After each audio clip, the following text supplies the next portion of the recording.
তাহলে কি আসলেই প্রথমবারের মতো আইপিএল খেলতে যাচ্ছেন তাসকিন? স্বপ্ন পূরণ হচ্ছে বাংলাদেশি এই দেশসেরা পেসারের। লখনৌ সুপার জায়ান্ট তাদের ডেরায় ফেরাতে চায় বাংলাদেশি এই পেসারকে। অন্যদিকে মুস্তাফিজুর রহমানকে নিতে চায় কলকাতা নাইট রাইডার্স।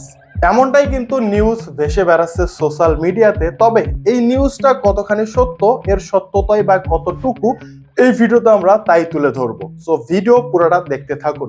আগামী 22 মার্চ থেকে আইপিএল শুরু হবে এবং প্রথম ম্যাচটাই রয়েছে কলকাতা নাইট রাইডার্স এর এবং 24 মার্চ রয়েছে লখনৌ সুপার জায়ান্টের ম্যাচ। সো এত কম সময়ের মধ্যে তারা কিভাবে মুস্তাফিজুর রহমান এবং তাসকিনকে তাদের দলে ফেরাবে, এটা কিন্তু অনেকটা চিন্তার বিষয়। এবং এখান থেকে আমরা বুঝতে পারি যে কোনোভাবেই আসলে সম্ভব না মুস্তাফিজুর রহমানের ক্ষেত্রে যে কলকাতা নাইট রাইডার্স যোগ দিবেন। অপরপক্ষে লখনৌ সুপার জায়ান্ট কিন্তু তাদের একজন পেসার মায়াঙ্ক যাদব, যিনি কিন্তু ইনজুরিতে, সো তার পরিবর্তে তাসকিনকে কিন্তু নিতেই পারে, তবে তারও সম্ভাবনা খুবই খুবই কম। 2025 আইপিএল এর নিলাম কিন্তু অনেক আগেই হয়ে গেছে এবং তখন কিন্তু আনসোল্ড থেকে গেছে বাংলাদেশি প্লেয়ার তাসকিন এবং মুস্তাফিজুর। আর লখনৌ সুপার জায়ান্টের হাতে এমনটাই কিন্তু টাকা নেই যেটা দিয়ে তাসকিনকে কিনতে পারবে। সো তারা অলরেডি কিন্তু বিদেশি প্লেয়ার তাদের দলে নিয়ে নিয়েছেন এবং তাদের হাতে বাকি আছে আর মাত্র 10 লক্ষ টাকার মতো। আর যেখানে তাসকিনের বেস প্রাইস ছিল 1 কোটি টাকা। তো বুঝতে পারছেন কিভাবে তাহলে তারা তাদের দলে তাসকিনকে ভেরাবে। আর এটা সত্য, লখনৌ সুপার জায়ান্ট কিন্তু তাসকিনের সাথে অনেকবারই যোগাযোগ করেছে তাদের দলে নেওয়ার জন্য। তারা কিন্তু এখনো শিওর না তাসকিনকে তারা দলে নিবে কি নিবে না।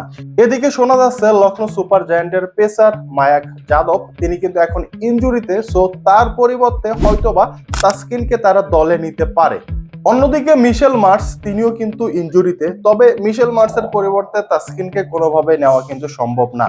কারণ আপনারা জানেন মিশেল মার্শ একজন অলরাউন্ডার। সো অলরাউন্ডারকে যদি রিপ্লেস করতে হয় তাহলে আরেকজন অলরাউন্ডারকে দিয়েই রিপ্লেসটা করতে হবে।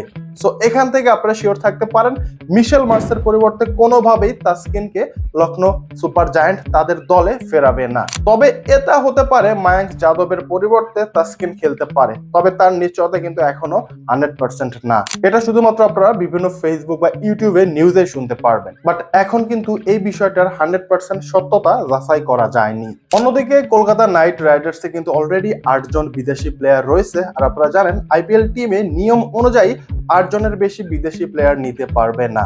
সো তাদের কিন্তু অলরেডি 8 জন বিদেশি প্লেয়ার আছে। আর এছাড়াও বিসিবি বোর্ড থেকে মুস্তাফিজুর রহমানকে কিন্তু পুরো আইপিএল সিজন খেলার জন্য কোন রকম কোনো এনওসি প্রদান করা হবে না, এটা কিন্তু আমরা আগে থেকে শুনে আসছি। অপরদিকে তাসকিনকে কিন্তু বাংলাদেশ ক্রিকেট বোর্ড এনওসি দিতে চেয়েছিল পুরো সিজনের জন্য এবং তিনি লখনৌ সুপার জায়ান্টে পুরো সিজনের জন্য আইপিএল খেলতে পারেন। তবে লখনৌ সুপার জায়ান্ট থেকে তাসকিনকে নেওয়ার জন্য সেরকম কোনো চূড়ান্ত আবেদন আসেনি। সো বুঝতে পারছেন তাসকিন এবং মুস্তাফিজুর রহমানের আইপিএল খেলাটা এখনো কিন্তু অনিশ্চিত। অন্যদিকে কোনোভাবেই কিন্তু বাংলাদেশ ক্রিকেট বোর্ড বাংলাদেশের 2 জন পেসারকে তারা আইপিএল খেলতে দিবে না, কারণ বাংলাদেশের কিন্তু পাকিস্তানের সাথে সিরিজ রয়েছে সামনে, এছাড়াও জিম্বাবুয়ের সাথেও খেলা হবে। তো সেই ক্ষেত্রে তারা কিন্তু কোনোভাবেই বাংলাদেশের 2 জন পেসারকে পুরো সিজনের জন্য আইপিএল এ খেলতে দিবে না, শুধুমাত্র তারা এনওসি প্রদান করবে তাসকিনকে। অপরপক্ষে কলকাতা নাইট রাইডার্স বলেছিল যদি তারা মুস্তাফিজুর রহমানকে দলে নেয় তাহলে তারা পুরো সিজনের জন্যই দলে নেবেন। সো আপনারা এটা নিশ্চিত থাকতে পারেন যেহেতু বিসিবি মুস্তাফিজুর রহমানকে পুরো সিজনের জন্য ছাড়বে না, সেক্ষেত্রে মুস্তাফিজের কিন্তু আইপিএল খেলাটা একদম 100% অনিশ্চিত। অপরদিকে তাসকিনকে যদি লখনৌ সুপার জায়ান্ট কোনোভাবে আবারও অ্যাপ্রোচ করে দলে নেওয়ার জন্য, তাহলে হয়তোবা তাসকিনকে আমরা আইপিএল খেলতে দেখতে পারবো, তবে এটারও কিন্তু নিশ্চয়তা নেই। সো গাইস, আশা করি বুঝতে পারলেন। আপনারা ফেসবুক বা ইউটিউবের বিভিন্ন ফেক নিউজ দেখে বিভ্রান্ত হবেন না। যদি কোনো রকম কোনো অফিসিয়াল ঘোষণা আসে যে তাসকিন অথবা মুস্তাফিজুর রহমান আইপিএল খেলবেন, সেটা কিন্তু সরাসরি আপনারা বড় বড় নিউজ চ্যানেল থেকে জানতে পারবেন। এছাড়াও বিসিবি কিন্তু নিজেই বলে দেবে। আমি নিজেও চাই তাসকিনের স্বপ্নটা পূরণ হোক এবং প্রথমবারের মতো তিনি আইপিএল বড় মঞ্চে তার খেলমাটা দেখায়। বাকিটা দেখা যাক কি হয়। সো ভিডিও পর্যন্তই। আর গাইস, আবারও বলছি, এরকম ফেক নিউজ নিয়ে আপনারা বিভ্রান্ত হবেন না। সবার আগে কিন্তু জানতে পারবেন অটোমেটিক্যালি যদি আসলে তাসকিন অথবা মুস্তাফিজুর রহমান আইপিএল খেলতে যায়। ভিডিও ভালো লাগলে আপনারা চাইলে আমাদের চ্যানেলটি সাবস্ক্রাইব করে সঙ্গেই থাকতে পারেন। ধন্যবাদ সবাইকে।